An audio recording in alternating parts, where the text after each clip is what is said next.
So now that you've started your exercise program and you've gotten a little bit of a base of strength, where do you go next?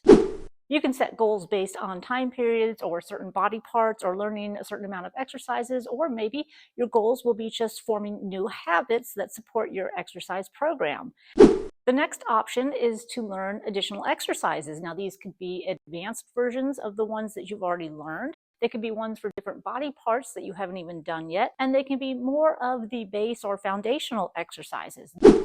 Your next option would be to learn some new method of training. Now, that could be yoga, Pilates, it could be a rowing machine, it could be doing intervals. There are a lot of different things out there that constitute exercise, and there's a lot of ways to learn them.